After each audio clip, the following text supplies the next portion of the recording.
a lot of companies make the mistake of, at least on the sales side, and then I'll tie it to the rest of the business.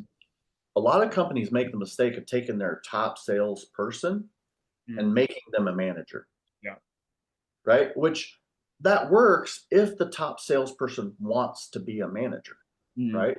But a lot of companies don't make it a choice. They just say, "Hey, you've done great. You're doing this, right? We're going to put you in charge of a team, mm, right?" And now they expect the people on your team to do what you did, right? mm, yeah. Which doesn't necessarily work. I'm not saying it doesn't work at all. There might be cases that it works, but I'm also a believer that you should be a master of your craft Mm, before you lead people. yeah. And when we talk about that internally at Benakiba, right, we talk about it from the IT side, right? Our CTO. Mm, Our CTO needs to be a master of the craft of our code base, of where we're going, like AI, those. He or she needs to be the master of that craft. yeah. Now, that doesn't mean that that person is going to do all the work, Mm, right? But what that means is when people are doing the work and they come across a stumbling point or maybe a bump in the road, they should be able to look to that manager, that leader, to come in and help them yeah. solve that problem, Mm, right?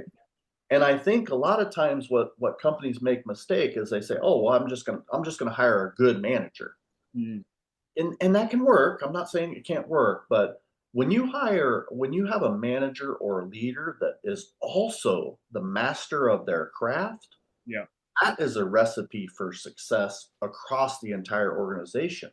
Because now when let's take the CTO piece, right? When there comes a problem in the code or a bug in the code or whatever, the team will get on it. But if the team can't come to a conclusion in a relative period of time, then they can go to the leader and say, "Hey, I'm stuck. I, Yeah. I can't figure this out. I need help. How would you solve this problem?" Mm, And then CTO gets with that person, they get in a room together. CTO's helping them solve the problem. That person is learning from how the CTO solved that problem, and rising tides raise all boats. yeah. So I think you have to definitely be a master of your craft before you lead people. Mm, yeah. Yeah, definitely. Yeah.